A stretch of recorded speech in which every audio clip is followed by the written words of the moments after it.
বাংলাদেশ এবং বাংলাদেশের বাইরে পৃথিবীর বিভিন্ন প্রান্তে যেখান থেকে চ্যানেল আই দেখছেন আপনাদের সকলকে সাদর আমন্ত্রণ তৃতীয় মাত্রা দেখবার জন্য। বাংলাদেশের সংকট কাটছে না, রাজনৈতিক সংকটটা ঘনীভূত হচ্ছে, আবারও অর্থনীতির সংকট আছে, আইন শৃঙ্খলা পরিস্থিতি নিয়ন্ত্রণের মধ্যে আনা যাচ্ছে না, দ্রব্যমূল্যের ঊর্ধ্বগতি অব্যাহত আছে এবং সব মিলিয়ে পরিস্থিতিটা একটা হিমশিম খাবার মতো জনগণের দিক থেকেও। এবং বোঝাই যায় যারা দায়িত্বে আছেন বা ক্ষমতায় আছেন, সরকারে আছেন, তারাও কোনো কুল কেনারা করতে পারছেন না। সামগ্রিকভাবে দেশের অর্থনৈতিক পরিস্থিতি নিয়ে আলোচনার জন্য আমার সঙ্গে স্টুডিওতে রয়েছেন আমার বায়া বসা আছেন অর্থনীতিবিদ এবং পুঁজিবাজার বিশেষজ্ঞ এবং ইনভেস্টমেন্ট কর্পোরেশন অব বাংলাদেশ আইসিবির বোর্ড অব ডিরেক্টরসের চেয়ারম্যান প্রফেসর আবু আহমেদ এবং আমার ডানে রয়েছেন অর্থনীতির বিশ্লেষক, ব্যাংকার, শিক্ষক মামুন রশিদ। স্বাগত আপনাদের দুজনকে তৃতীয় মাত্রায়। প্রফেসর আবু আহমেদ, আপনার কাছ থেকে আমি সূচনায় শুনতে চাই সামগ্রিকভাবে বাংলাদেশের অর্থনীতি কেমন আছেন এবং ইকোনমি ভালো যাচ্ছে না, এবং এবং যেখানে সরকার প্রধান নিজে অর্থনীতির অর্থনীতিবিদ অনেকখানে অর্থনীতিবিদরাই আছে। এখন অর্থনীতিবিদ এটা তো আমাদের জন্য ইনক্লুডিং মি একটা দুর্নামের একটা ইয়ে আসতেছে আমাদের দিকে। তো এখন কতটা হচ্ছে অর্থনীতিবিদরা কখনো এগ্রি করে না অন এনিথিং, তারা অলওয়েজ ডিসএগ্রি, মানে উইথ ইচ আদার। ইকোনমি মানে একটা ইয়া হচ্ছে আমাদের ছাত্র জনতার যে অভ্যুত্থান বা বিপ্লব, এটা আমরা চেয়েছি, এদেশের লোকেরা চেয়েছে, এবং একটা স্বৈর শাসক থেকে মুক্তি, এটা আমাদের জন্য ভীষণ বড় অর্জন, যেটা মানে আমরা আগে একসময় কল্পনা করতেও ভয় লাগতো।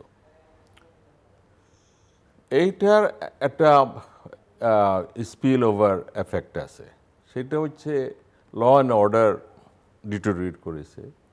বিদেশিরা দেখতেছে এখানে কি হয় না হয়, তারা সিকিউর ফিল করে নাই,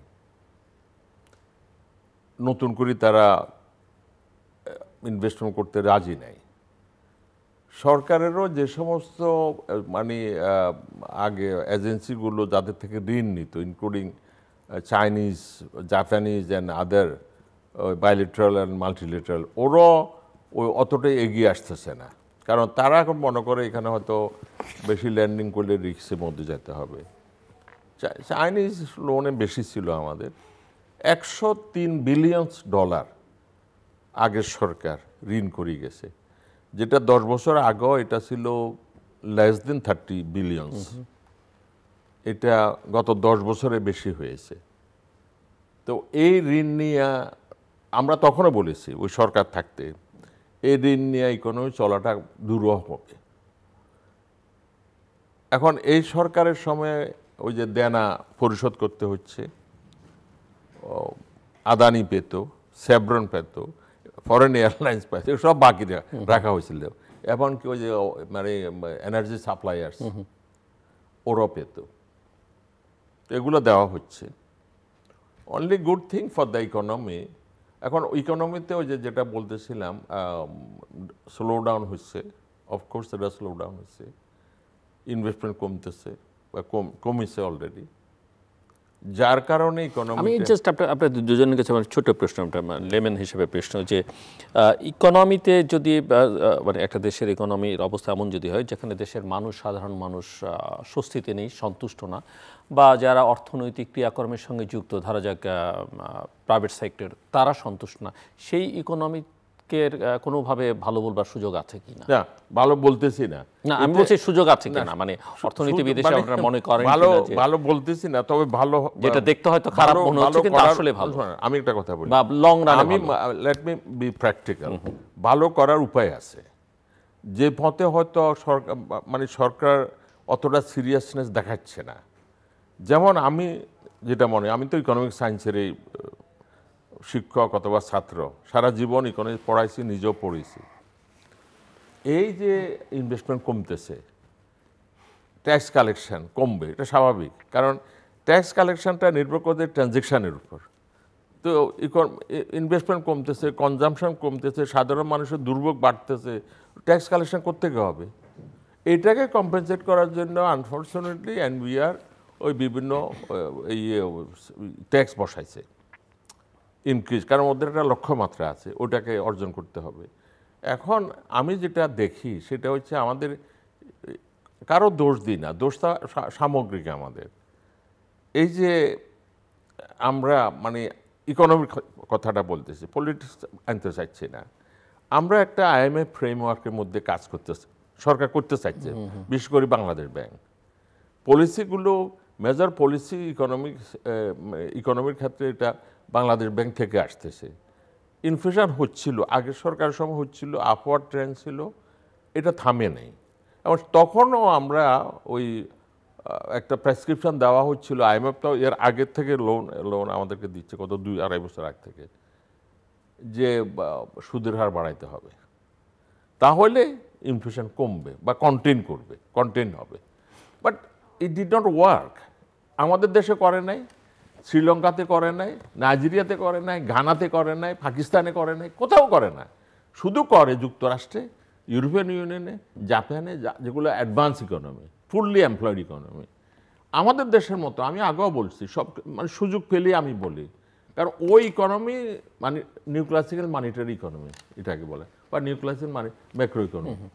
ওই ইকোনমিতে সুদে মানে ইনফ্লেশন হলে ওটাকে একটু থামানোর জন্য, মানে কমানোর জন্য ওইরা মনিটারি টুলস ব্যবহার করে, এবং সেটা হচ্ছে পলিসি রেট বাড়াইতে হবে, সুদের হার বাড়াইতে হবে। মার্কেটে সুদের হার বাড়লে ওরা ইনভেস্টমেন্ট কমবে, কনজাম্পশন কমবে, ইকোনমি স্লো ডাউন হবে, হয়তো ইনফ্লেশন কমবে। That is the argument.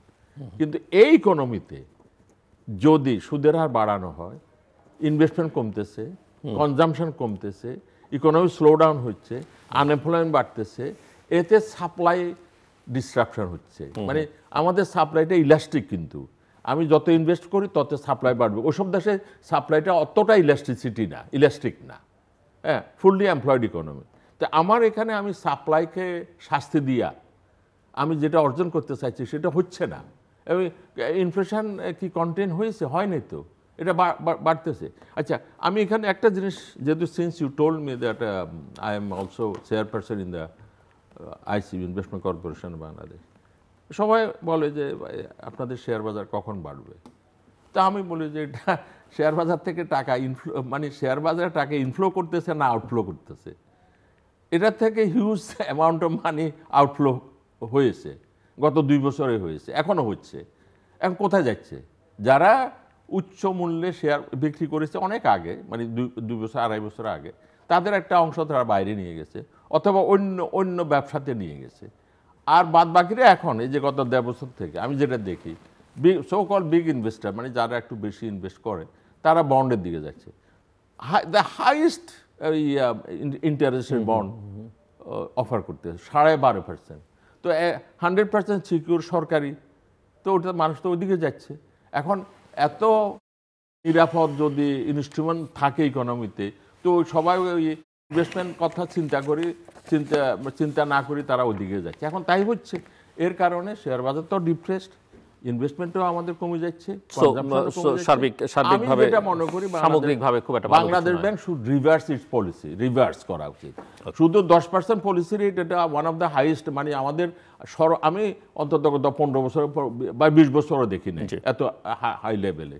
ওটাতে একটা রিভার্সাল হওয়া উচিত। এটা অর্থ মন্ত্রণালয়কে আমি অনুরোধ করব, এবং বাংলাদেশ ব্যাংকের কাছে তো বিনয়ের সঙ্গে অনুরোধ করব যে এই আরে IMF কত টাকা দিচ্ছে? 3.something billion dollar. আর আমাদের রিমিটেন্স যোদ্ধারা পাঠাচ্ছে $27 বিলিয়ন। 27 নেক্সট ইয়ারে আমরা আশা করি এটা $30 বিলিয়ন হবে। তো IMF এর 3.6 জন্য আমি যেটা মনে করি ড্যামেজিং ইকোনমিক পলিসি।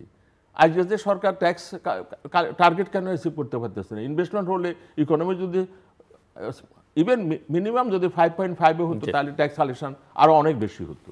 এখন ডেফিসিট বেশি, যে জন্য সরকার এখন ওই যে। মিস্টার মামুন রশিদ। জি, ধন্যবাদ। আমরা তো শুনলাম ওনার কাছ থেকে যে জিনিসটা হচ্ছে যে উনি অবশ্য যদিও পুঁজিবাজার নিয়ে কথাটা ওনার কাছ থেকে অনেকেই আশা করে, এবং ICBর সাথে সম্পৃক্ততার কারণে আরও বেশি হয়তো আশা করে। হ্যাঁ, অর্থনীতি স্রোতগতি হয়েছে, তবে সাধারণ মানুষ যেটা ফিগার আউট করতে পারছে না, তাদের সাদা চোখে তারা যেটা দেখছে, আমাদের প্রবাসী আয় বেড়েছে, আমাদের রপ্তানি বেড়েছে, আমদানি কমেছে। এই সরকার আসার পরে বাইলেটারাল এবং মাল্টিলেটারাল এইডগুলা ডিসবার্সমেন্ট, বিশেষ করে বিশ্ব ব্যাংক, এশীয় উন্নয়ন ব্যাংক, ইউরোপীয় উন্নয়ন ব্যাংক, AIB প্রত্যেকেরই ডিসবার্সমেন্ট বেড়েছে। তাহলে টাকা কোথায় যাচ্ছে? এখন প্রশ্ন দুটা। একটা প্রশ্ন হচ্ছে টাকা কি সব টাকা কি ঋণ সার্ভিসিংয়ে চলে যাচ্ছে কিনা, এক। দ্বিতীয় হচ্ছে যে আমাদের যেহেতু রাজস্ব আদায় কমে গেছে, তো স্বাভাবিকভাবেই জন অর্থায়নটি, পাবলিক ফিনান্স আমাদের একটা বিরাট চ্যালেঞ্জ হিসাবে দেখা দিয়েছে। এটি বোধহয় ওনাদের প্রতি আমরা খুব নিষ্ঠুর হব যে কেউ স্বীকার করছে না সমস্যাটা কি। আমি উপদেষ্টা মণ্ডলীর প্রধান উপদেষ্টা সহ যাদের সাথে আমার দেখা হয়েছে, যারা অর্থনৈতিক ব্যবস্থাপনার সাথে সম্পৃক্ত, তারা প্রত্যেকে একটা হিমশিম অবস্থায় আছেন।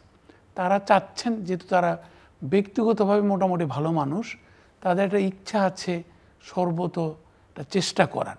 সেই চেষ্টাটা আমি দেখতে পেরেছি, কিন্তু চেষ্টাটার একটি গোড়ায় গলদ আছে, যেটি অধ্যাপক আবু আহমেদ শেষ করেছেন যেখানে, সেটা হচ্ছে আমরা আমাদের মনোজগতে, অর্থনীতিবিদদের মনোজগতে একটি বিষয় খুব গভীরভাবে প্রভাব সৃষ্টি করেছে। সেটা হচ্ছে যে আমার যত টাকা আমরা IMF থেকে পাই না কেন, ওয়ার্ল্ড ব্যাংক থেকে পাই না কেন, এশীয় উন্নয়ন ব্যাংক থেকে কিংবা অপরাপর মাল্টিল্যাটারাল এজেন্সি থেকে পাই না কেন, তাদেরকে যদি সাথে না রাখতে পারি, আমাদের সকলের মাঝে একটা কনফিডেন্স ক্রিয়েট হবে না।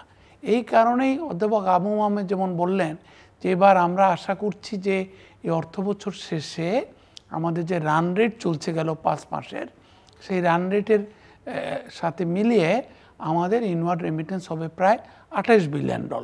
সো সেই ক্ষেত্রে প্রাক্কলিত, সেই আমাদের রপ্তানিও প্রায় 11-12% করে দেখা যাচ্ছে, প্রাক্কলন দেখা যাচ্ছে বাড়ছে।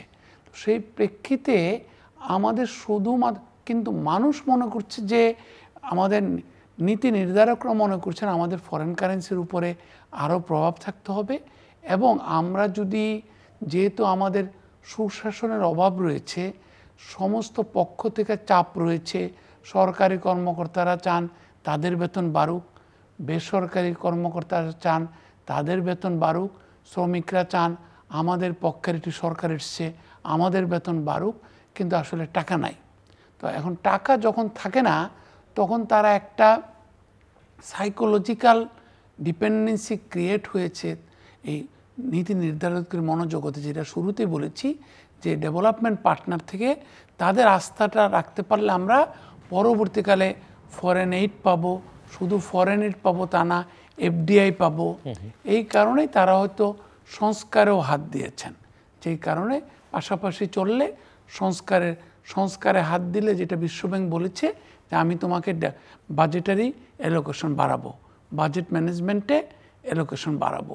সেই কারণে সরকারও একটা একমুখী নীতি নিয়ে চলছে। আমি সম্পূর্ণ একমত অধ্যাপক আবু আহমেদের সাথে। আমার যেহেতু সুযোগ হয়েছে আর্জেন্টিনা, মেক্সিকো ক্রাইসিসের সময় সকল প্রায় সাউথ এশিয়ার কান্ট্রি রিস্ক অডিট করার, আমি অবশ্যই বিশ্বাস করি যে সুদের হার বাড়ালে বিভিন্ন দেশে দেখা গিয়েছে, বিশেষ করে উন্নত দেশে, যেটি উনি বলেছেন যে তারা ইনফ্লেশন কন্ট্রোল আনতে পেরেছে। বিশেষ করে আমরা দেখেছি যুক্তরাষ্ট্র এবং যুক্তরাজ্য, তারা কিন্তু সাকসেসফুল হয়েছে।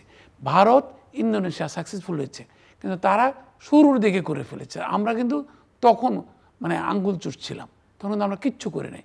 আমরা যেই পর্যায়ে আসছি, ইকোনমিতে অলরেডি ইমপারফেকশন ক্রিয়েট হয়ে গেছে, যেটা বলা হচ্ছে সাপ্লাই চেনের কথা। আরেকটি বলা হচ্ছে আমাদের যে ডেটা ইন্টিগ্রিটির অভাব। আমাদের কি জনসংখ্যা 20 কোটি, এই কারণে উৎপাদন যা হচ্ছে তার কারণে জনসংখ্যাকে খাওয়াতে পারছি না, আমদানি করতে হচ্ছে, কিংবা পাচার করে খাদ্যদ্রব্য আনতে হচ্ছে ভারত থেকে কিংবা মিয়ানমার থেকে, নাকি আমাদের উৎপাদন কম। তো এই ধাঁধার কিন্তু সমাধান এখনো হয়নি। তো এই কারণেই এই সময় লোকেরা মনে করছে, নীতি নির্ধারকরা, যে আমরা কি জোরে সোরে সংস্কার করে রেভিনিউ ইনকাম বাড়াতে পারবো না। তখন তারা স্বাভাবিকভাবে একটা কনক্লুশনে চলে যাচ্ছেন, সেটা হচ্ছে যে রিক্সাওয়ালারও তো আয় বেড়েছে, তো সে 200 টাকা বেশি দিবে পানি খেলে, চা খেলে। তো এগুলা সার্ভিস সেক্টরে ভোগ্যপণ্যের উপরে ট্যাক্স বসানো। এটা কিন্তু অনেক দেশ প্র্যাকটিস করেছে, উনি আমাদের অর্থনীতি পড়িয়েছেন, এখনও পড়াচ্ছেন। সো আমি পাবলিক ফিনান্স পড়াই না, কিন্তু পাবলিক ফিনান্স আমি ডিসার্টেশন করেছি। সো সেই ক্ষেত্রে আমরা মনে করছি কি ইনডাইরেক্ট ট্যাক্স, এটা নিয়ে অনেক আলোচনা হয়েছে। বাংলাদেশে যেখানে প্রচুর প্রাইভেট সেক্টরে পুঞ্জীভূত হচ্ছে, পুঁজির ঘনীভবন হচ্ছে, সেইখানে কেন আমরা ইনডাইরেক্ট ট্যাক্সের উপরে ভ্যাটের উপর নির্ভর করি? কারণ ভ্যাটটা মানুষ বুঝতে পারে না। ভ্যাটটা যেই পানি খাবে তারই ভ্যাট দেওয়া হয়ে যাবে, যেই চা খাবে তারই ভ্যাট দেওয়া হয়ে যাবে, যেই কন্ডেন্স মিল্ক খাবে তারই ভ্যাট দেওয়া হয়ে যাবে, যেই মধু খাবে তারই ভ্যাট দেওয়া হয়ে যাবে, যেই টুথপেস্ট ব্যবহার করবে ফরমাল সেক্টরে তারই ভ্যাট দিতে হবে। কিন্তু ভ্যাট দেওয়া মধ্য তারপর আমরা পারছি না কেন? সেখানে আবার ভ্যাট ফাঁকি হচ্ছে, কর ফাঁকি হচ্ছে। দোকানগুলো, রিটেল স্টোরগুলো তারা কালেক্ট করছে, তারা গভর্নমেন্ট এক্সট্রাকারে দিচ্ছে না, যার কারণে সরকারেরও টাকার অভাব।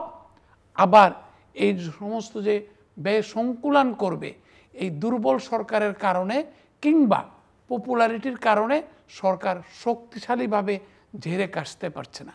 যার ফলে আপনি দেখছেন যে সাধারণ তিতুমির কলেজের এগুলো একটা ইস্যু, কিন্তু অর্থনৈতিক ব্যবস্থাপনার ক্ষেত্রে এগুলো আমাদের ভাবতে হবে যে তিতুমির কলেজকে বিশ্ববিদ্যালয় চায়, এই জন্য কিন্তু আমাদের লাইফলাইন যে মহানগরীর রাস্তা, এয়ারপোর্ট লিঙ্কিং রোড, তারা কিন্তু 4 ঘন্টা বন্ধ ছিল।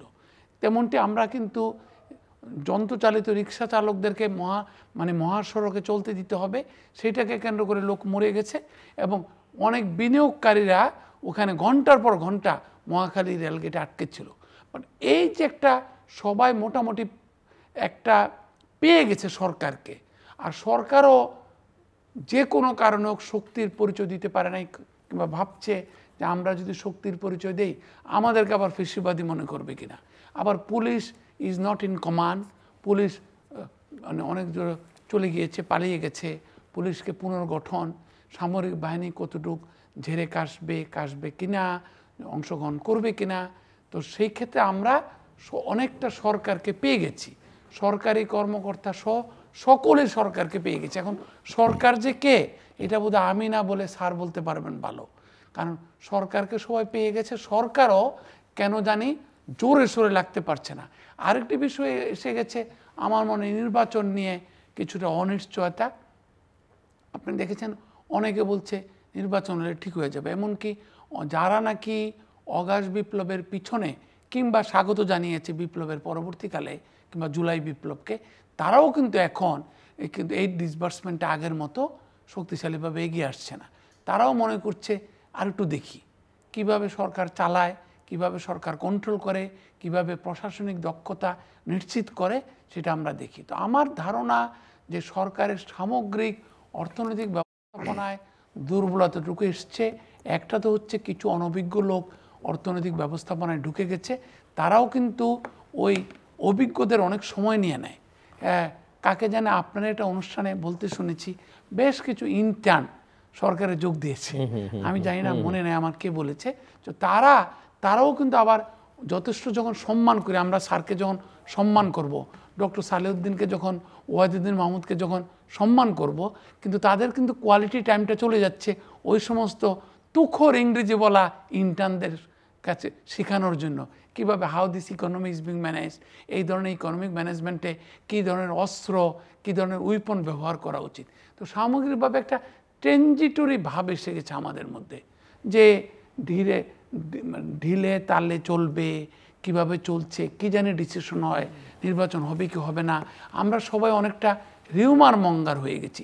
রিউমার মঙ্গার ইকোনমিতে এই দুজন কিন্তু নোবেল পুরস্কার পেয়েছেন এটা করে, যে এই সমস্ত গুজবের অর্থনৈতিক ব্যবস্থাপনায় শক্তিশালীভাবে অর্থনৈতিক ব্যবস্থাপনা হয় না, যখন গুজব চরমভাবে গুজব কমান নিয়ে আসে। তো এটা বলে কিন্তু নিউ ইয়র্ক ইউনিভার্সিটির দুজন অর্থনীতিবিদ এই গুজবের অর্থনীতির উপরে গবেষণা করে নোবেল প্রাইজ পেয়েছেন। সো আমাদের এখানে প্রচুর এখন গুজব হচ্ছে। এই গুজবটা হয়তো আমাদের উপদেষ্টা মণ্ডলীদেরকে প্রভাবিত করছে না, ওনার স্ত্রীদেরকে প্রভাবিত করছে, সন্তানদেরকে প্রভাবিত করছে, সেইটা এসে ইনডাইরেক্টলি ওনাদেরকে দুর্বল করে দিচ্ছে। প্রফেসর আবু আহমেদ, ইনডিসিপ্লিন তো স্বাধীনতা না, মানে আমরা স্বাধীনতার জন্য যুদ্ধ করেছি, আন্দোলন করেছি, এবং সাকসেসফুল হয়েছে জাতি, কিন্তু ইনডিসিপ্লিন। কিন্তু ইনডিসিপ্লিন কে?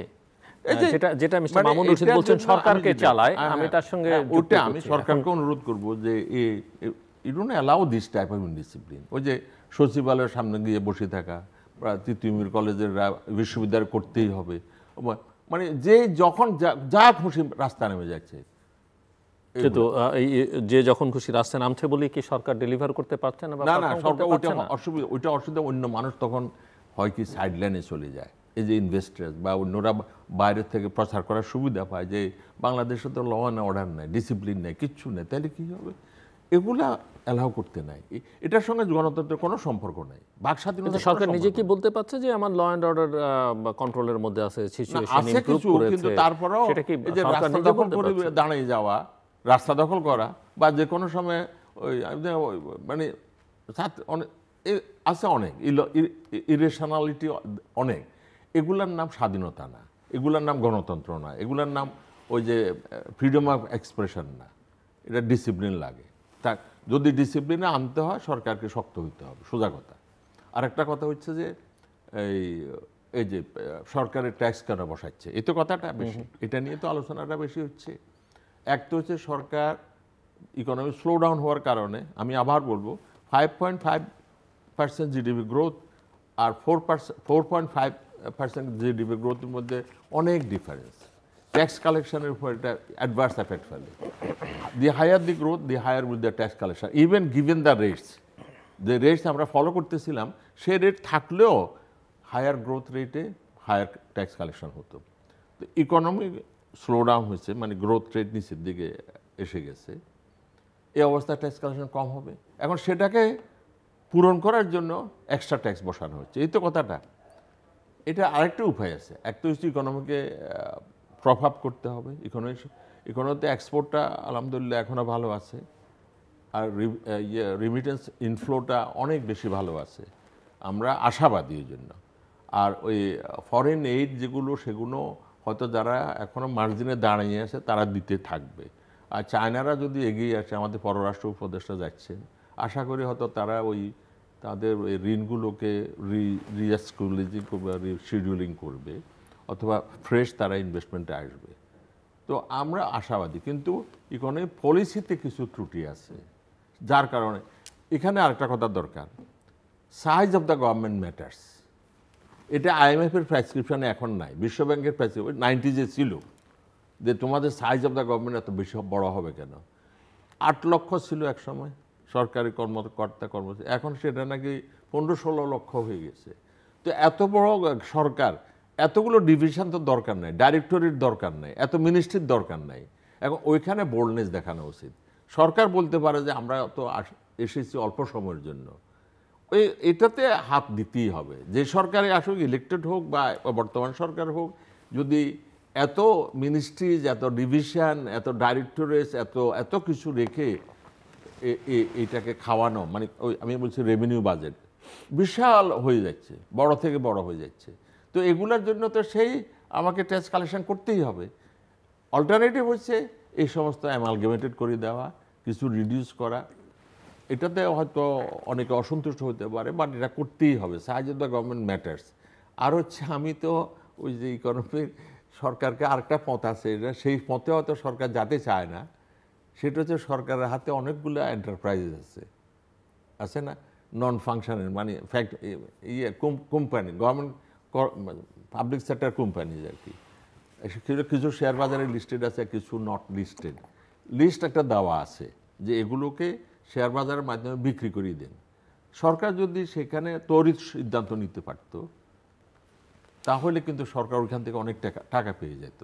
এগুলো আমি কেন বলতেছি সরকারি এন্টারপ্রাইজেসগুলো বিক্রি করার জন্য, কমার্শিয়াল এন্টারপ্রাইজেসগুলো আমি এই জন্য বলতেছি, ওগুলো ফাংশন করতেছে না, ওগুলো অ্যাসেটগুলা ক্ষয় হতেছে, ওই নন ফাংশনের, মানে ইনঅ্যাক্টিভ হয়ে পড়ে আছে অনেকগুলা কোম্পানিতে। এগুলো যখনই ওই প্রাইভেট সেক্টরে যেত, মানে তারা যদি মেজরিটি নিতে পারত, এবং শেয়ার বাজারের মাধ্যমে বেটার অপশন, কারণ তখন জনগণের কাছে মালিকানা যেত, শেয়ার বাজারের গভীরতা বাড়তো, অপশানগুলো বাড়তো, তাহলে হয়তো কি সরকার টাকা পেয়ে যেত।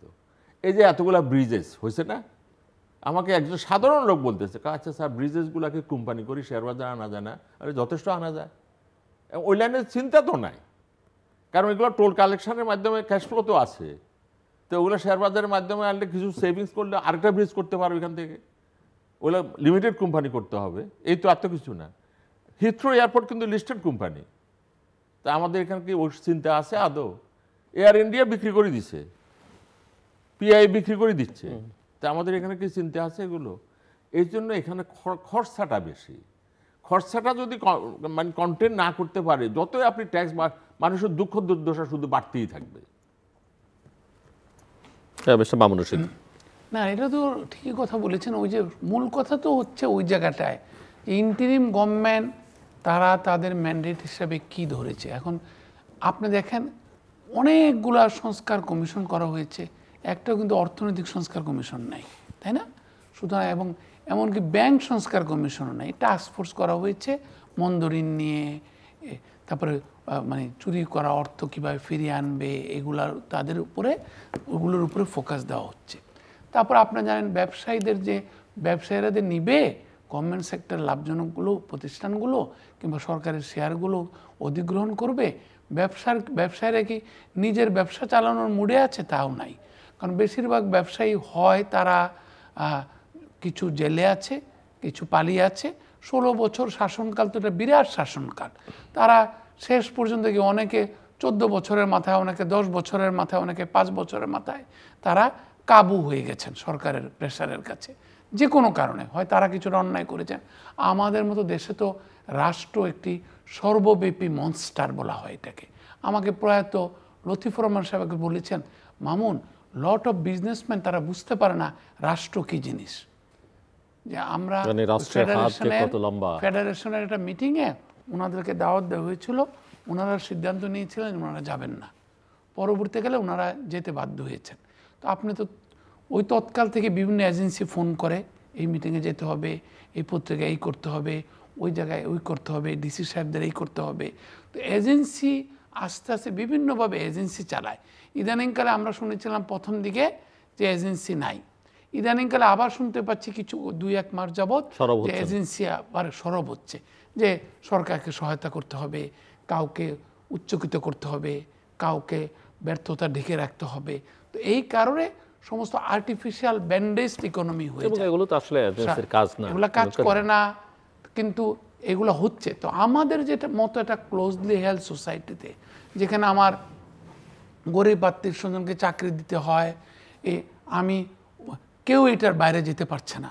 কারণ আমরা নিজে দেখতে পাচ্ছি কিছু কিছু উপদেষ্টারা নাকি খুব মজা পাচ্ছে, তরুণ উপদেষ্টারা। তার কারণ কি, তারা কখনো ভাবতেই পারে নাই। তারা তো আর বিভিন্ন সময় অতীতকালে উপদেষ্টা মণ্ডলীর সদস্য ছিলেন না, গভর্নর ছিলেন না, অর্থ সচিব ছিলেন না, আইন সচিব ছিলেন না। তারা হয়তো চিন্তাই করতে পারেন নাই তারা একটা সরকারের 4 হুইলারে চড়বেন, পরিবারের থেকে আকাঙ্ক্ষা ছিল না। কিংবা ধরেন সামনে একটা পুলিশ বসবে, একটা পিএস থাকবে। সো কিছু কিছু মজাও পেয়ে গেছে। আমি এদেরকে খারাপ চোখে দেখছি না, এটাই স্বাভাবিক। কারণ এখানে তো বাংলাদেশের ইতিহাস মানে বঞ্চনার ইতিহাস। একটা ভালো লোক না থাকলে সরকারে কিংবা রাজনীতিতে, বা সরকারে কিছু না থাকলে, মন্ত্রী না থাকলে অনেক গ্রামের মানুষের লোকেরা চাকরি পায় না। মানে আমি তো নিজে যেহেতু গ্রামে যে আমি দেখি যে চাকরি নামক সোনার হরিণটা যে আসলে কত দুষ্প্রাপ্য। তারপরে ভালো চিকিৎসা পাওয়া যায় না সরকারি হাসপাতালে, তারপরে সরকারের স্কুলে ভর্তি করানো যায় না বাচ্চা কাচ্চাকে। হয়তো ভর্তি করতে পারলে ওই বাচ্চা স্ট্যান্ড করে আমেরিকায় টেসলাতে চাকরি করতে পারতো, গুগলে চাকরি করতে পারতো, ভর্তি করাতে পারছে না। তখন সকলে মিলে একটা মোটামুটি একটা গণসিদ্ধান্ত গ্রহণ করা হয়েছে যে উনি চাচ্ছেন সরকারের আকার কমাইতে, আর গরিব মানুষ চাচ্ছে যে কোনো মূল্যে সরকারি চাকরিতে যোগ দিতে। বিশ্ববিদ্যালয়ের শিক্ষক না, এক ছেলেকে আমরা জিজ্ঞেস করেছিলাম, তুমি ভাই বরিশাল বিশ্ববিদ্যালয় হয়েছে, ওখানে যে বিজ্ঞান ও প্রযুক্তি কম্পিউটার সায়েন্সের এক টিচার, সে ব্যাংকে জয়েন করতে চায়। তো আমার সাথে আরেকজন আইবি এর একজন অধ্যাপক ছিলেন ওই ইন্টারভিউ বোর্ডে, আর বাংলাদেশ ব্যাংকের একজন ডেপুটি গভর্নর ছিলেন। তো আমরা সবাই বললাম যে বাবা, তুমি একটা পাবলিক ইউনিভার্সিটির টিচার, তুমি কেন ব্যাংকে জয়েন করতে চাও? স্যার, আমি ঢাকায় আসতে চাই, প্রথম কথাটা তার। তারপরে সে নাকি বন্ধু বান্ধবকে বলেছে আস্তে আস্তে যে দ্রুত হারে প্রমোশন হয়, কোনো কিছু লিখতে হবে না, রিসার্চ পেপার বের করতে হবে না, কিংবা বেশি দলীয় কাজ করতে হবে না, মোটামুটি ব্যাংকে গেলে আসলে আর মোটামুটি কাজটা করলে গ্রাহক যদি সন্তুষ্ট থাকে তার প্রতি 2 বছর পর পর প্রমোশন হবে। তো এই রিয়েলিটিতে ইচ্ছা করলে সরকারের আকার কমানো যায় না, 1। 2 হচ্ছে সরকারের আকার কমানোর জন্য যে শক্তিশালী সংস্কার প্রয়োজন, সেই সংস্কারকে এই সরকারকে দেওয়া হবে বলে আপনার মনে হয়? আমার মনে হয় না, 1। 2 হচ্ছে যে অনেকে তো তার কাজটাই এখনো বুঝতে পারে নাই, তার কাজটা কি। তারপরে অনেকের কাজ মানে সচিব মহোদয়রা শুনে না।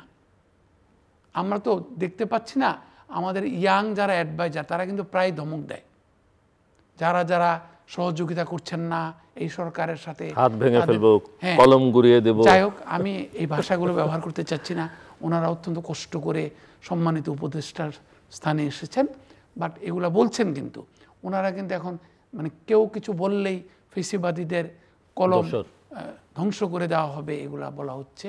তো আমার মূল বক্তব্য হচ্ছে আমরা স্বাধীনভাবে কিংবা প্রায় স্বাধীনভাবে কিভাবে অর্থনৈতিক নীতিমালাকে পরিচালনা করব। সেই ক্ষেত্রে শুধুমাত্র IMF, আমি তো ওই দেশগুলোর কথা যেটা বললাম যেগুলো আমি অডিট করেছি, আর্জেন্টিনা, মেক্সিকো, ফিলিপাইন, ইন্দোনেশিয়া, কোথাও IMF-এর পলিসি সাকসেসফুল হয় নাই। যতদিন না প্রাইভেট সেক্টর শক্তিশালী হয়েছে, যতদিন না নির্বাচনের মাধ্যমে একটি শক্তিশালী সরকার গঠন করেছে, যতদিন না মানে ওদের কাছে অ্যাকসেপ্টেবল হতে হবে একটা অত্যন্ত ঋজু দক্ষ অর্থ মন্ত্রণালয়ে অর্থমন্ত্রী নিযুক্ত হয়েছেন, আমি দেখি নাই যে ইকোনমিক ট্রান্সফরমেশনে মানে যে কোনো জায়গার থেকে টাকা আসুক না কেন সেই টাকাকে শক্তিশালীভাবে প্রায়োগিকভাবে ব্যবহার করে অর্থনৈতিক অগ্রগতির চাকাকে সচল রাখতে পেরেছেন উদাহরণ আমরা দেখি নাই।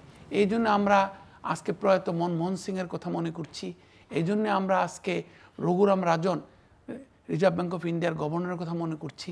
আমরা শ্রীলঙ্কা কি দেখলাম?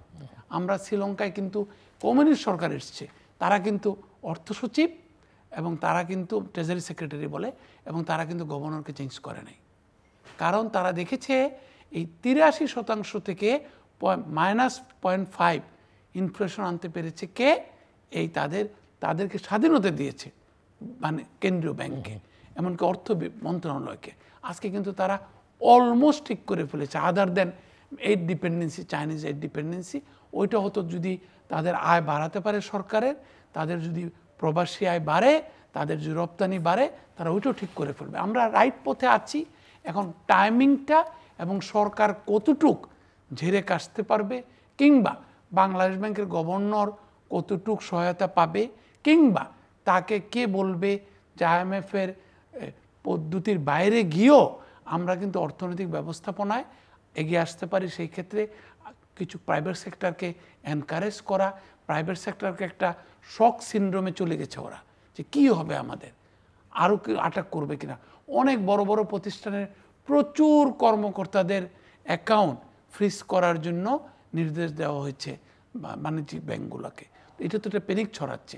কিছু কিছু প্রতিষ্ঠানে বিদেশি বিনিয়োগ আছে, ক্যাপিটাল মার্কেটে তারা লিস্টেড, উনি স্যার এটা ভালো বলতে পারবেন, তারা কিন্তু লন্ডনের অল্টারনেট ইনভেস্টমেন্ট মার্কেটে লিস্টেড।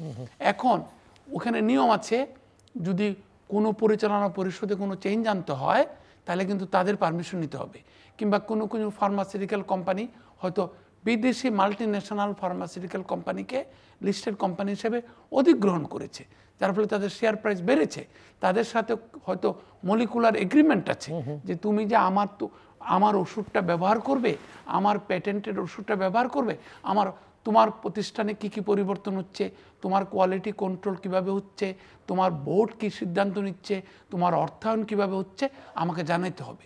এখন হঠাৎ করে যদি আমি ওদের মালিকরা হয়তো একটা অন্যায় করেছে, সঙ্গত কারণেই হয়তো তার বিরুদ্ধে বিচার করা হচ্ছে, কিন্তু আমরা যদি ওই আন্তর্জাতিক বিনিয়োগকারী, আন্তর্জাতিক স্টেক হোল্ডারদের কথা না ভাবি, ওই কোম্পানি যদি একটা পাবলিকলি লিস্টেড কোম্পানি হয়, তার উপরে কিন্তু সাধারণ অর্থনীতির নিয়ম কি বলে তার উপর প্রভাব সৃষ্টি করার কথা। সেই শ্রমিকরা তারা দক্ষ শ্রমিক, নিঃসন্দেহে দক্ষ কেমিস্ট, দক্ষ ল্যাব ওয়ার্কার, তারা কিন্তু প্যানিকড হবে। তো ওই কোম্পানিটা যদি ধরেন 12% 15% মানে ঔষধ সাপ্লাই করে বাজারে, তাকে আপনি হয়তো একদিকে বলবেন আইনের শাসন বলে তাকে আমার বিচার করতে হবে তার মালিকদেরকে অন্যায় করলে, কিন্তু আরেকদিকে আমি লাইফ সেভিং ড্রাগের কি করব? আমি কি তড়িৎ লাইফ সেভিং ড্রাগ বা অন্যভাবে প্রফেসর আবু আহমেদ এই জায়গায় কন্ট্রিবিউট করতে পারবেন যে অন্যভাবে যে এরা বা অনেকের বিরুদ্ধে অভিযোগ যারা মানি লন্ডারিং করেছে প্রচুর টাকা, এখন আপনি এটা লিগ্যাল ওয়েতে এই টাকা ফেরত আনতে পারবেন কি না, আদৌ কত বছরে পারবেন, নাকি এদের সঙ্গে আপনি কথা বলে ঠিক আছে ডেফিনিট মানে সুনির্দিষ্ট অপরাধের জন্য সুনির্দিষ্ট শাস্তি দিন, কিন্তু তাদের সঙ্গে এক ধরনের আলোচনার ভিত্তিতে যতটা ফিরিয়ে আনা যায় মানে কৌশলটা পরিবর্তন করে, সেই প্রশ্নটাও অনেকে আলোচনা করছেন। সেইগুলো মানে ওনারা দোটানায় বুঝছেন এমন না যে ওনারা বুঝছেন না। যখন আমি তো অর্থ উপদেষ্টা, মাননীয় গভর্নর, এদেরকে খুবই লজিক্যাল আমার মনে হয়, কিন্তু সামগ্রিকভাবে হয় উপদেষ্টা মণ্ডলীদের মধ্যে ওনারা সমঝোতায় আসতে পারছেন না, কিংবা ওনারা কোন অস্ত্রটা বেশি ব্যবহার করবেন, কোনটা কম আপাতত কম ব্যবহার করবেন, সেইটার মধ্যে একটা নৈতিকভাবে সিদ্ধান্ত গ্রহণ করতে এখানে পারছেন না। সেন্ট্রাল ব্যাংক, এনবিআর, দুদক সবাই মিলে যেটা করছেন সেটা তো ওই অনেকে মনে করছেন যে 2007-8 রিপিটেশন, একই রকমের প্যানিক তৈরি, ফাইনালি আউটপুট জিরো। স্যার এটা ভালো বলতে পারবে। আমি ওই যে মামুন যেটা বললো যে সরকারের সাইজ কমানো কি সম্ভব, কারণ মানুষ তো সরকারি চাকরি চাইছে, আসলে সেটা থেকেও প্রাইভেট সেক্টর যেটা সেটা যদি এগিয়ে যেত তো অধিকাংশ চাকরি বাকরি প্রাইভেট সেক্টরে হতো। সরকার মানে সারা পৃথিবীতে মানে সরকারি সাইজ বড় থাকলে হয় কি ইনএফিসিয়েন্সি বাড়ে, মানুষের উপর ট্যাক্স বেশি হয় ইত্যাদি, কারণ ওদেরকে ফিড করতে যাই মানে ট্যাক্স তো অনেক বেশি দিত। অনেক দেশে আমাদের দেশ থেকে ট্যাক্স অনেক রেট কম, ইভেন কি কর্পোরেট ইনকাম ট্যাক্স কম। এটা হয়তো অনেকে জানে না যে যুক্তরাষ্ট্রের মতো অ্যাডভান্স ইকোনমিতে যেখানে একসময় অনেক হাই ট্যাক্স ছিল, এখন কিন্তু কর্পোরেট ইনকাম ট্যাক্স আমাদের থেকে কম ওইখানে। যাই হোক, অন্য অনেক দেশেও কম। একটা হাই ট্যাক্স দিয়ে ব্যবসা বাণিজ্য করা অসুবিধা।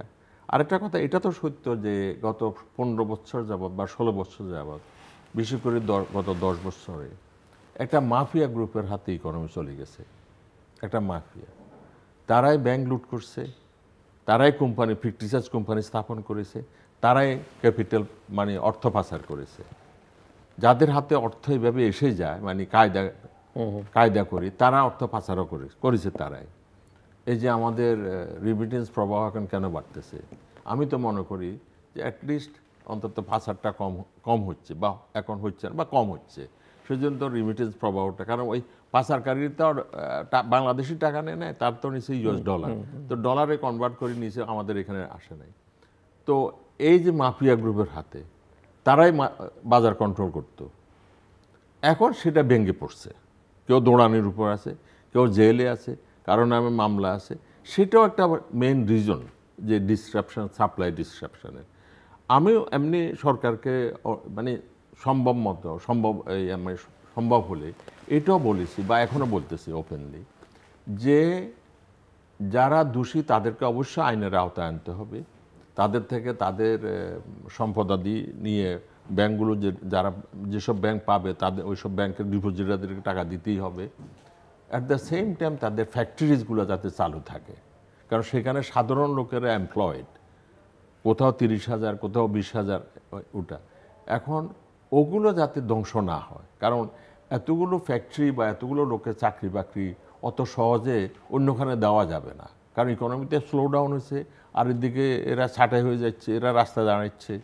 তো ওইটা আরেকটা ইস্যু আছে যে ধরেন এই যে এত বড় বড় ফ্যাক্টরি বলেন বা শিল্প বলেন, একজন বিজনেসম্যান যেভাবে সেটাকে দাঁড় করান, এখানে কি আপনি তাকে সরিয়ে দিয়ে বা আটকে রেখে সম্ভব না, আরেকজনকে অ্যাডমিনিস্ট্রেটর দিয়ে বা একজনের ব্যবসায় গার্মেন্টস ব্যবসার বাংলাদেশ ব্যাংক থেকে মানে গার্মেন্টস ব্যবসা, আপনি লেদারের ব্যবসা, যিনি একজনকে বাংলাদেশ ব্যাংক থেকে আনি রিসিভার বা অ্যাডমিনিস্ট্রেটর বসা দিলে হবে না। এটা তারপরে টেম্পোরারি হবে, হয়তো হতে পারে, কিন্তু আমার সাজেশন হচ্ছে ব্যবসার তো আর কোনো প্রবৃদ্ধি হবে না। তাদের থেকে তাদের ম্যানেজার্সরা আছে না, ম্যানেজিং ডিরেক্টরসরা তো আছে, চেয়ারম্যান বা ডাইরেক্টর বা যিনি উপরে ছিলেন তিনি দৌড়ানোর উপর আছে, তিনি জেলে আছেন, তিনি পালিয়ে গেছে, কিন্তু তাদের তো যে এরা ছিল এক্সিকিউটিভ, তাদের থেকে দেওয়া উচিত আর কি, বলে ঠিক আছে তুমি চালে, but he is to be remain accountable. এখন সেগুলো বন্ধ হয়ে গেলে সমূহ ক্ষতি হচ্ছে, কারণ রাতারাতিতেও ওইসব ফ্যাক্টরি আবার তৈরি করা যাবে না।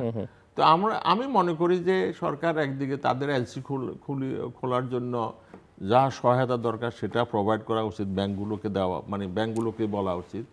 আর এদিকে তারা যদি লোন চায়, ফ্রেশ লোন দিতে পারে। সেটা অর্থ এই কথা নয় যে তাদের পুরানো লোনের কি হবে। তারা মানে মাফিয়াদের সদস্য আর কি, এরা 7টা-8টা ব্যাংকের মালিকানা নিয়েছে এবং সরকারের উচ্চ পর্যায়ের সহায়তা নিয়ে। ইসলামী ব্যাংকের দোষটা কী ছিল 17 সালে? কোনো দোষ ছিল না, অনলি দোষ ছিল এটাতে রিসোর্স আছে, সেটা বাস শেষ করে দেওয়া হলো, এবং সেটার সঙ্গে অন্যান্যগুলো। এটারও একটা আমার কাছে ষড়যন্ত্র মনে হয় সব ইসলামিক, যে ইসলাম থাকতে পারবে না, মানে ধরে নিচ্ছি আর কি, অনেকে এটাই বলতে চায় যে তাহলে সব ইসলামীগুলো কেন একটা গোষ্ঠী নিল, এবং সবগুলা কিন্তু অবস্থা কাহিল। দেরিতে হলেও বাংলাদেশ ব্যাংক কিন্তু সাপোর্ট দিয়ে যাচ্ছে এখন। আমি আশা করি ডিপোজিটার্স will not face any problems তাদের ডিপোজিট নিয়ে, কিন্তু দাঁড়াতে সময় নেবে, এবং বোর্ডগুলো তারা বাংলাদেশ ব্যাংক রিকনস্টিটিউট করেছে। এবং এই পুরো ক্রাইসিসের মধ্যে মিস্টার মামুন রশিদ খানিকটা কিছু পলিটিক্যাল ক্রাইসিসের ইঙ্গিত করেছেন, এবং যেটা ফিক্স করা আসলে কোনো লক্ষ্য ডিফিকাল্ট না, মানে সেটার চেষ্টাটাও আছে বলে মনে হয় না, বরং একটু রং ডিরেকশনের মধ্যে। আমি একটা কথা বলি, আমাদের সবাইকে একটু ধৈর্য ধারণ করতে হবে। কিছু সংস্কার তো আমরা তো প্রফেসর ইউনূসকে আমরা তো এনেছি নাকি, দেশের জনগণ চাইছে। এই যে অনেকে বলে, ইন্ডিয়া থেকে বলে, আমি দেখি কোনো ম্যান্ডেট নেই। What is the mandate? এ দেশের জনগণ চাইছে, সেজন্য একটা বিপ্লব তো হয়েছে, একটা পরিবর্তন তো হয়েছে। এটা তো সাধারণ পরিবর্তন হয় নাই, নর্মাল পরিবর্তন হয় নাই, তো তারা আনি বসাইছে, তো ম্যান্ডেট তো আছে। হয়তো ইলেকশনের দিকে যেতে হবে, আর সোনার অল লিটার হয়তো 25-এর এন্ডে অথবা 26-এর বিগিনিংয়ে হইতেই হবে। এর মধ্যে যতটুকু সম্ভব সংস্কারগুলো যদি করতে পারে, বিশেষ করে শাসনতন্ত্র বা আদার্স, তো ওগুলা করে পরে হয়তো নির্বাচিত সরকার, তা যদি না হয় শুধু একটা নির্বাচন, এটা খুব বেশি ভালো রেজাল্ট দিবে বলে আমার মনে হয়। আমার মনে হয় না যে কেউ বলছে শুধু নির্বাচন। আর আপনি যে কথাগুলো বলেছেন যে প্রাইভেট সেক্টরকে এনকারেজ করা, প্রাইভেট সেক্টরের মধ্যে আস্থা তৈরি করা, প্রাইভেট সেক্টর তো শুধু স্থানীয় প্রাইভেট সেক্টর না, আন্তর্জাতিক প্রাইভেট সেক্টর। আপনি শুরুতে বলেছিলেন যে তারা কিন্তু ওয়াচ করছে, অবশ্যই কি হয়, তারা কিন্তু দেখছে যে একটা কথা কি আমরা বিনিয়োগ ইকোনমিক্সে একটা কথা বলি যে আন্তর্জাতিক বিনিয়োগ অনেকটা নির্ভর করে স্থানীয় বিনিয়োগের উপরে। স্থানীয় বিনিয়োগকারীরা যদি আস্থা খুঁজে না পায়, তা বিদেশিরা এসে কিভাবে আস্থা খুঁজে পাবে? 1, 2 হচ্ছে যে কর্মকর্তাদের মধ্যে প্যানিক। আমরা কিন্তু এই যে আপনি সুন্দর কথা বলেছেন যে কর্মকর্তারা তো পালিয়ে যায়নি। ভারতে কি করেছে, under the IBC insolvency and bankruptcy কোডের আন্ডারে তারা ব্যাংকগুলোকে দায়িত্ব দিয়েছে যে যে প্রতিষ্ঠানগুলো ঋণ খেলাপি কিংবা পালিয়ে গেছে, চালাতে পারছে না, ব্যাংক তুমি টেক ওভার করো, তুমি তোমার তত্ত্বাবধানে, যেহেতু তোমার টাকা ওখানে জড়িত আছে, বিনিয়োগকৃত আছে, তুমি চার্টার্ড অ্যাকাউন্টেন্ট ফার্মকে নাও, তুমি দরকার হলে 2টা ইন্ডিপেন্ডেন্ট ডিরেক্টরকে নাও, তুমি 5 জন তোমার কর্মকর্তাকে দাও, তাদের কর্মকর্তাকে নাও, CFOদেরকে লাভজনক করো, সহায়তা নিয়ে তোমার লাভ হবে, অর্থনীতি বেনিফিটেড হবে। আমরা কিন্তু এগুলো দেখি নাই। সমস্ত দেখেন আপনার ব্যাংকের বোর্ডগুলাতে হঠাৎ করে আমরা খুঁজেই পাচ্ছি না কার নির্দেশে এটা হইল। যিনি একটা ব্যাংক চালাতে পারছিলেন না, ছোট্ট একটা ব্যাংকের MD ছিলেন, কিংবা সবচেয়ে বেশি ডিফল্ট লোন ছিল, তাকে দেওয়া হয়েছে একটা সর্ববৃহৎ ব্যাংকের চেয়ারম্যান করে। কে করলো? বাংলাদেশ ব্যাংকের নাকি একটা জয়েন্ট ডিরেক্টর তাকে নিয়োগ দিয়ে দিয়েছে, তখন গভর্নরও নিয়োগ হয় নাই এগুলোর মধ্যে দিয়া। তো এই আসপেক্টে দেশটা নিয়ে ভাবতে হবে। তো ঠান্ডা মাথায় অর্থনৈতিক ব্যবস্থাপনা যারা করবে, আমি একমত যে ধৈর্য ধরতে হবে, সময় দিতে হবে। আমি রাজনীতির কথা ভাবতে চাই না, কিন্তু আমি ভাবছি কেন, কারণ আমার তো প্রাইভেট সেক্টর আস্থা পাচ্ছে না, আমার প্রাইভেট সেক্টরের CXOরা প্যানিক, কি হবে, কালকে আমাকে ধরবে কিনা, আমার অ্যাকাউন্ট ফ্রিজ করবে কিনা, এইগুলো তো দেখতে হবে। এখন কাউকে না কাউকে তো ধৈর্য ধরে দূরে গিয়ে পিছনে একটু পিছনে গিয়ে ভাবতে হবে যে এই জিনিসগুলো আর হবে না। আপনি যেগুলো বলছেন ওগুলোর সাথে সম্পূর্ণ আমি একমত, কিন্তু আপনি কিভাবে নিশ্চিত করবেন এটা যে না প্রাইভেট সেক্টরকে আমরা ঠিক আছে যিনি মালিক তাকে জেলে রেখেছি, তার বিচার হবে, তার বিরুদ্ধে একদম মানে শক্তিশালী প্রমাণাদি সাপেক্ষে তার বিচার হবে, কিংবা কেউ পালিয়ে আছে, কেউ নাগরিকত্ব টেক করেছে, এগুলো প্রত্যেকটাই অন্যায়। কিন্তু এখন ব্যবসাটা না চালাইলে, একজন যেমন পত্রিকায় লিখেছে একটা প্রতিষ্ঠানে 40,000 শ্রমিককে নাকি অন্য জায়গায় চাকরি দিবেন। কোথায় চাকরিটা দিবেন বলেন? চাকরি হচ্ছে না, ইন্টার্ন দেওয়া যাচ্ছে না। বলে ভাই ব্যবসা মন্দা, বিদেশি ব্যাংক বলছে, দেশি বড় বড় ব্যাংক বলছে না ইন্টার্ন নিব না, ইন্টার্ন নিচ্ছে না, চাকরিটা অন্যত্র চাকরি দেওয়া এটা কঠিন, এটা সম্ভব না। ওটা ওইখানে চাকরিগুলো যেখানে ছিল ওরা ওইখানে দিতে হবে। আমি ওই জন্য বলতেছি এবং সেই ব্যবসাটা আবার রান করতে হবে, মানে রান তো প্রতিষ্ঠান ঠিক হবে না যে ব্যবসাটা তার গ্রোথ থাকতে হবে, রান করতে হবে। সরকারকে ফ্যাসিলিটেটর হইতে হবে, কারণ তারা যদি এলসি খুলতে না পারে ওরা রান করবে না। হ্যাঁ, তারা যদি ওই লোন না পায়, তার এটা ঠিক আছে পুরান লোন তো আছে, আর হচ্ছে যে ওইটা এটার জন্য একটা এটা ছোট্ট সাজেশন আর কি, এটা আমার অভিমত। সেটা হচ্ছে এই সরকার মানে আমাদের যে সরকার এখন আছে, এটা তো আমরাই এনেছি এই সরকারকে, তো এটা যদি সরকারকে তো সবাই আনে পারফর্ম করার জন্য, ডেলিভার করবার জন্য, তার ফাংশন করতে হবে। বিকল্প তো নাই, বিকল্প নাই। বিকল্প হচ্ছে তাড়াহুড়া করে একটা ইলেকশন দিয়া চলে যাওয়া, সেটা আলাদা, সেটা আরো ড্যামেজিং হতে পারে। আচ্ছা, আরেকটা হচ্ছে যে সরকারকে উচিত, আমি বলবো ব্যবসায়ীদের সঙ্গে বসা, একাধিকবার বসা। ভালো ব্যবসায়ী তো অনেক আছে, হ্যাঁ, সবাই তো চোর না, সবাই তো মাফিয়া গ্রুপের অংশ না। তাও ওদেরকে ওই যে মামুন যেটা বললো, অ্যাসিওর করা যে আপনারা আপনাদের কাজ করেন, আপনাদের কোনো কিছু হাত দেওয়া হবে না, যারা ভালো। আর যাদের বিরুদ্ধে ক্রিমিনাল অ্যাক্টিভিটিস বা রেকর্ডস আছে তারা তো অবশ্যই অ্যাকাউন্টেবল হবে, কিন্তু ব্যবসায়ীদের সঙ্গে বৈঠক করলে ওদের থেকে সাজেশন আসবে, ওদের থেকে ওদের সমস্যাটা কোথায় ওরা বুঝবে। এই যে দ্রব্যমূল্যের ব্যাপারটা, আমি মানে ক্লাসরুমের ইকোনমিস্ট হিসাবে তো ওটা আমি বুঝবো না, যে বুঝি হয়তো যে সাপ্লাই কমে যাচ্ছে, ডিমান্ড বেশি, বা কেউ কেউ কন্ট্রোল করতেছে এটাকে, মানে কি না বলে হোর্ডিং মজুদদারি, এটা হচ্ছে, কিন্তু ওরা ভালো বুঝবে ব্যবসায়ীরা। এই রোডস অ্যান্ড হাইওয়েজে হিউজ হচ্ছে, ওই যে অপচয় হচ্ছে এবং দুর্নীতি হচ্ছে। দুর্নীতি চলে গেছে তা না, দুর্নীতি মাত্রা কমেছে। তো ওইখানে তো কোনো ক্ষেত্রে না, ওইখানে আছে, সবই আছে। একজন ইঞ্জিনিয়ার ভালো বুঝবে, যিনি রোডস অ্যান্ড হাইওয়েজের ব্যাপারটা জানেন। আরেকজন অ্যাডভাইজার ওটা বুঝবে না যে এরা চুরি কিভাবে করে, মানে রোডস অ্যান্ড হাইওয়ে। ওই আরেকজন ইঞ্জিনিয়ার বুঝবে, যিনি ওই কাজের সঙ্গে একসময় উনি যুক্ত ছিলেন, অথবা আছেন, অথবা উনি ইঞ্জিনিয়ারিং পড়ছেন এই লাইনে। ওই জন্য আমি সরকারকে অনুরোধ করবো, যার যেখানে এক্সপার্টাইজ আছে তাকে সেখানে দেওয়া হোক। দরকার হলে সরকারের যে এই যে অ্যাডভাইজারি কাউন্সিল, এটা একটু বড় করা উচিত, আরও কয়েকজনকে নেওয়া আছে। এবং এর মধ্যে একটা সাজেশন এসেছে কিছু পলিটিশিয়ানদের থেকেও নেওয়ার জন্য, যাতে করে পরবর্তীকালে সংস্থাগুলো তারা ওন করে। এখন সংস্থাগুলো যদি তারা ওন না করে, তো তাহলে এটা নিয়েও এক সমস্যা হবে। এই জন্য যাই হোক, আমি আশা করি, I am hoping for the best, হ্যাঁ, যে হয়তো টেম্পোরারি আমাদের একটা পেইন্স যাচ্ছে সবখানে, একটা মানে এক্সপেকটেশনটা বেশি ছিল, আরও এটা ঠিক, এক্সপেকটেশনটা বেশি ছিল, সেই এক্সপেকটেশন হয়তো ডেলিভার করা সম্ভব হচ্ছে না। তারপরও চেষ্টা করতেছে, সেটা দেখাইতে হবে, সেটা প্রতিবাদ হইতে হবে, সেটা মানে সামনে আসতে হবে যে এটা আমরা সিরিয়াস চেষ্টা। আর যারা পারে তাদেরকে দেওয়ার জন্য, মানে ব্যবসায়ীদের মধ্যে আছে না সৎ, কর্মঠ, দক্ষ, সৎ, ঠিক আছে আপনি দায়িত্বটা নেন তো। ইঞ্জিনিয়ারদের মধ্যে আছে না যে ঠিক আছে আপনি দায়িত্বটা নেন তো।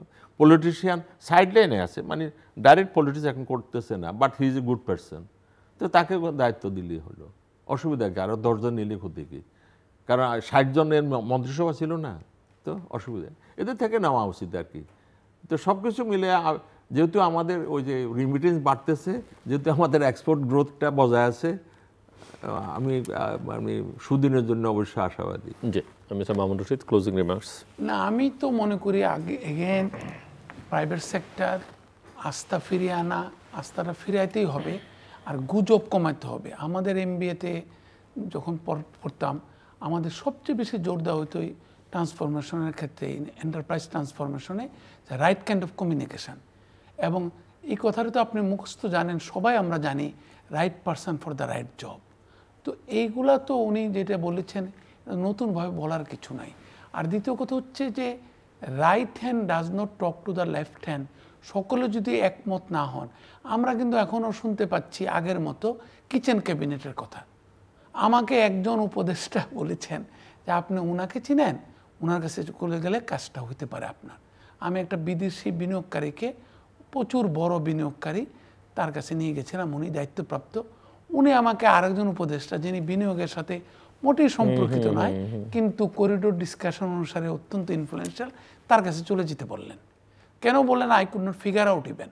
তো এই ধরনের কাজের ক্ষেত্রে আগের মতো কিচেন ক্যাবিনেট, তারপরে কোর ক্যাবিনেট, আমি না অন্য কোথাও, এভাবে তো টিম বিল্ডিং হয় না। তো সরকারকেও ইন্টারিম গভর্নমেন্ট আমরা এনেছি, ঠিক আছে, আমি স্যারের সাথে একমত, কিন্তু তারা তো একটা টিম হইতে হবে। They must team up together. তারা যদি নিজেই একজন আরেকজনের বিরুদ্ধে বলে, ওনারা কিন্তু প্রায় আমাদের কাছে বলে, মানে একাকি পেলে বলে আরে ও তো কিছু বুঝে না, তারপরে কে কার ইয়ে করছে। তারপরে শোনা যাচ্ছে গুজব, বাংলাদেশিদের আমরা তো বেশি দিন একজনকে পূজা করতে পারি না। আপনি জানেন আমরা যারা আমাদের মানে অনেক ভালো করেছে তাদেরকে আমরা উপর থেকে নিচে ফেলে দিয়েছি, বিভিন্ন সময় উদাহরণ আছে। সেই ক্ষেত্রে এখনই বিভিন্ন কানাঘুষা হচ্ছে, কে টাকা বানাচ্ছে। আর আমি আপনার সাথে সম্পূর্ণ একমত।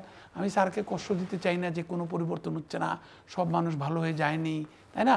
কিন্তু আসলে আমি তো প্র্যাকটিক্যালি ক্লাসরুমের বাইরেও আমাকে কাজ করতে হয়। সো স্বাভাবিকভাবেই আমি কিন্তু যেখানে ঘুষ আদান প্রদানের ব্যাপার ছিল সেখানে কমেছে বলে আমার মনে হচ্ছে না কেন জানি। আমি এখনও মানে দিব্য চক্ষে দেখতে পাচ্ছি না যে কমেছে। সেটা হচ্ছে স্ততগতি হয়েছে।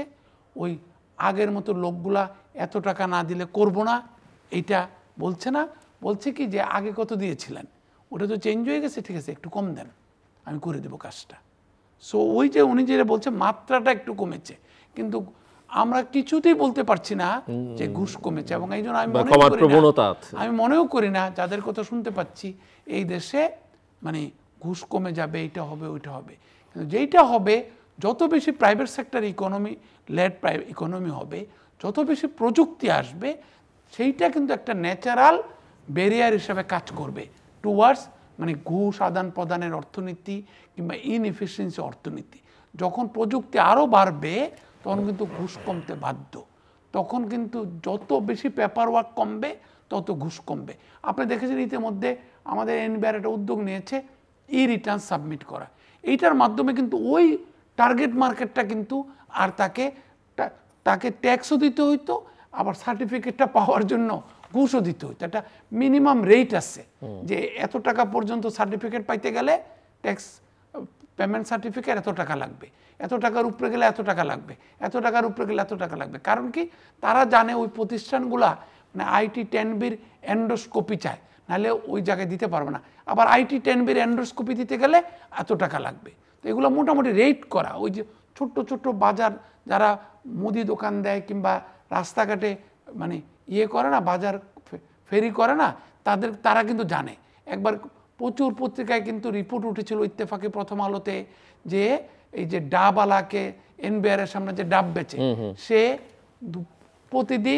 প্রতি সপ্তাহে 2 টাকা দেয়। কাদের জন্য জানেন? যাদের সাথে তার জীবনও দেখা হয় না। সেটা হচ্ছে পুলিশের ঘোড়া বাহিনীর জন্য। এরকম আজব আজব বাহিনীর জন্য টাকা তোলা হয় ওদের কাছ থেকে, যারা ফুটপাতে ব্যবসা করে। তো ওগুলো আপনি ভালো মানুষের সরকার এসে গেছে বলে স্যার যদি মনে করে ওরা থাকবে না, আর আমার মনে হয় না, আমার মনে হয় না। তো সেইগুলা যদি দূর করতে শক্তিশালী একটা সরকার দরকার, একটা শক্তিশালী নিরপেক্ষ সর্বজনের অংশীদারিত্বের ভিত্তিতে একটি নির্বাচন দরকার। এই জন্য আমি বারবার আপনার সাথে আমি একমত, আপনার অন্যান্য কথাগুলো শুনি যে নির্বাচন কমিশনের আইন আছে, বাস্তবায়ন নাই। দুদকের আইন আছে, বাস্তবায়ন করতে গেলে হয় টাকা দিতে হয়, নাহলে রাজনৈতিক প্রেসারের পরে কিছু করতে পারে না। ওই জায়গাগুলো যে ঠিক করে ফেলতে পারি, এত সংস্কারের দরকার নাই। এত সংস্কার করে আননেসেসারি এনার্জি নষ্ট করছে, কিচ্ছু থাকবে না রে ভাই, এগুলো থাকবে না। একটা ভালো নির্বাচন করেন, অনেক ভয় পাবে। এটা শক্তিশালী নির্বাচন। কেন ভারত আমাদেরকে পাত্তা দিত না? কারণ তারা বুঝে ফেলছে সরকার টিকে থাকার জন্য তাদের উপর নির্ভরশীল। যে আমরা যদি বুঝাইতে পারি সমস্ত লোক ভোট কেন্দ্রে যাবে এবং একটা নির্ভেজাল ভোট হবে, আপনি দেখেন কোত্থেকে আসে। আমরা জানতামই না এত ভালো ভালো লোক আমাদের মধ্যে এখনো আছে। আপনি কিছু যোগ করবেন? 30 সেকেন্ড। না, আমি তো আসলে ইলেকশনের কোনো বিকল্প নাই, এটা ঠিক। এটা হয়তো 6 মাস পরে হবে না, আগে হবে, সেটা নিয়ে হয়তো আছে। আরেকটা হচ্ছে যে শাসনতান্ত্রিক কিছু সংস্কার, এটা মানে আমি ইকোনমিক্সের বাইরে কথা বলতেছি, আমার কাছে মনে হয় স্টিল ওই প্রেসিডেন্সিয়াল ফর্ম অফ গভর্নমেন্ট এই দেশের জন্য বেশি উপযুক্ত। কারণ পার্লামেন্টারি সিস্টেমটা ওটা শুধু ব্রিটিশেরা রাখছে ঐতিহ্যগতভাবে, অন্য অনেক দেশ ওগুলো বদল করে ফেলছে। আমাদের এখানেও ছিল এটা 91-এ ফর সাম রিজনস আর আদার আমরা এটা বাদ দিয়া ওই চলে গেছি ওই যে ওইটাতে। এখন প্রেসিডেন্সিয়াল হলে হতো ওটা কি সারা দেশের মানুষ 3-4 জন যদি কন্টেস্ট করতো, সারা দেশের মানুষ ভালো মানুষটাকে বেছে নিতে পারতো।